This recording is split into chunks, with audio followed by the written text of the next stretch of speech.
श्री गुरुदेव मित्रांनो, कलियुगात माणसाने कसे वागले पाहिजे? बाळांनो, आजचा प्रश्न खूप मौल्यवान आहे. एक शिष्य मला प्रेमाने विचारत होता, गुरुदेव, या कलियुगाच्या गोंधळात राग, वैर, मत्सराच्या वावटळीत शिष्याने स्वतःला कसे सांभाळावे? कलियुगावर मात कशी करावी? गुरुदेव त्याच्याकडे पाहून हसले, कारण हा प्रश्न फक्त त्याचा नाही, आपण सगळ्यांचा आहे. या युगाची एक विशिष्ट आहे मन अस्थिर ठेवणे. छोट्याशा शब्दाने, छोट्याशा प्रसंगाने मन भडकवून उठते, आणि जे मन भडकते ते शिष्याचे नसते, ते कलियुगाचे असते. म्हणून पहिली गोष्ट शिष्याने शिकायची म्हणजे मन स्थिर ठेवणे. मन म्हणजे पाण्याचा पेला. कोणी किंचित माती टाकली तर गढूळ होते, पण त्यात रोज नामस्मरणाची एक थेंब टाकला तर तेच मन निर्मळ होते. शिष्य मन स्वच्छ ठेवतो, म्हणून त्याच्या जीवनात प्रकाश उतरत राहतो. एकदा काय झाले, माझ्याकडे एक गावकरी आला. म्हणाला, गुरुदेव, लोक माझ्यावर राग काढतात, शब्द टाकतात. त्यावर मी एक छोटीशी गोष्ट सांगितली.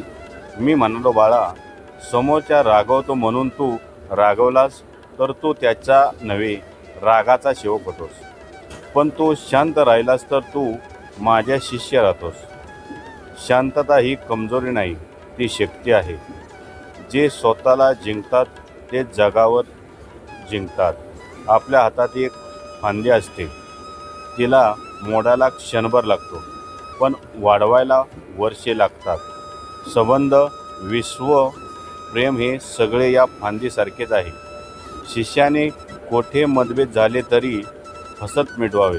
जेथे तुकडे पडतात तेथे कलियुगाचा वास असतो, पण जेथे जुळवणूक असते तेथे गुरुच्या मार्गाची सुरुवात असते.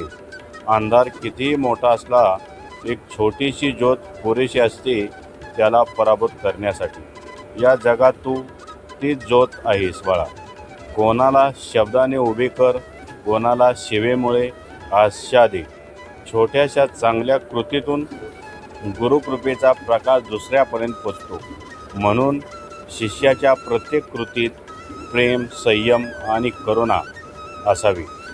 कलियुगाचे डाव मोठे असले तरी गुरुकृपेची एक चिंगारी त्याला राग बनवते. एकदा एक शिष्य म्हणाला, गुरुदेव, मी तुमच्या पायातील माती धरून ठेवीन. मी त्याला सांगितले, माती म्हणजे चिखल नाही, माती म्हणजे माझी शिकवण. तिला सोडू नकोस. संकट येईल पण हेलकावे लोकांना बोलतील, पण एकदा का तू गुरुवरची निष्ठा पक्की केलीस तर कलियुग तुझ्या पुढे टिकत नाही. ते तुझ्यासमोर हात जोडत. शिष्याचे वर्तन साधे असावे, मन कृतज्ञ, शब्द मधुर, सेवा निस्वार्थ आणि मार्ग गुरूंचा. घाई गडबड, राग, तक्रारी, तुलना या गोष्टी कलियुगाची खेळणी आहेत. शांतता, प्रेम, संयम आणि निष्ठा या गोष्टी गुरूंच्या वाटेची चिन्हे आहेत. तुम्ही कधी लक्ष दिलंय का? पावसात झाडाच्या फांद्या वागतात पण तुटत नाहीत, कारण त्याला अहंकार नसतो. शिष्याने तसेच व्हावे, वाकावे पण तुटू नये, मऊ व्हावे पण दुर्बळ नव्हे, प्रेमाने व्हावे पण अंध नव्हे. जग बदलायला जाऊ नये, स्वतःला बदलावे, कारण जेव्हा शिष्य बदलतो तेव्हा त्याच्यासाठी आजूबाजूची जागाही बदलून दिसते. बाळांनो, कलियुगावर मात देणे म्हणजे पर्वत हलवणे नाही, ते म्हणजे स्वतःच्या मनाला थोडं प्रकाश शिकवणे. एक दिवस, एक क्षण, एक ध्यान, एक प्रार्थना आणि मन बदलते. मन बदलले की जीवन बदलते. म्हणून लक्षात ठेवा, गुरुच्या मार्गावर चालणारा शिष्य कधी हरत नाही. तो पडू शकतो पण उठतो गुरुकृपेने. तो अडतो पण पुढे जातो विश्वासाने. आणि जेव्हा शिष्य अंतःकरणातून सुधारतो तेव्हा कलियुग त्याच्या दारात उभेच राहत नाही.